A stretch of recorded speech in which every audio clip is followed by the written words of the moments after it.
3년 가까이 지속된 코로나 사태로 휘청이는 자영업자와 소상공인들이 많습니다. 그동안 정부가 대출 만기 연장과 같은 여러 금융지원책을 통해 줄파산에 이르는 상황을 어느 정도 방어해 왔는데요. 문제는 이런 정부의 지원책이 올해 9월 종료된다는 겁니다.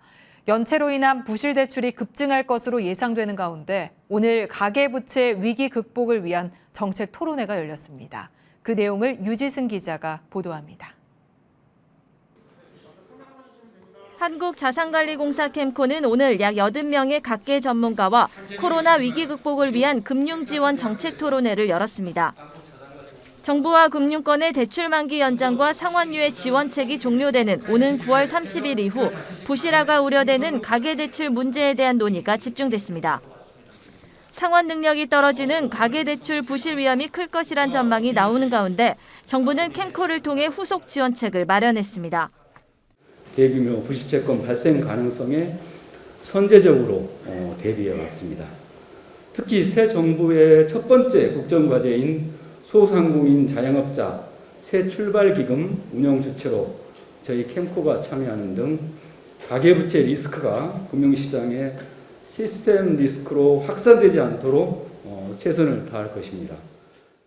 캠코는 새 출발 기금으로 10월부터 연체 위기에 놓인 소상공인과 자영업자에 대한 대출 상환을 유예하고 이자 부담을 경감해 재기 지원에 나서게 됩니다. 가계부채 문제가 금융위기로 확산되지 않도록 정부와 민간 금융권이 함께 방어해야 한다는 제언도 나왔습니다.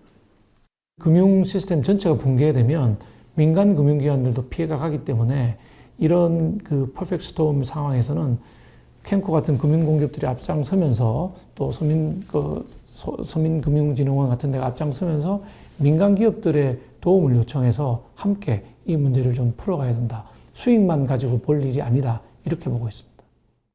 한국은행에 따르면 올해 3월 말 기준 자영업자 대출 잔액은 960조 7천억 원으로 코로나 사태 이전인 2019년 말보다 40% 급증했습니다.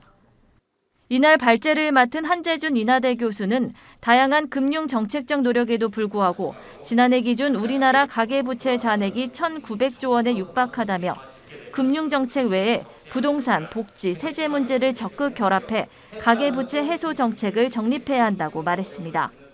머니투데이 방송 유지승입니다.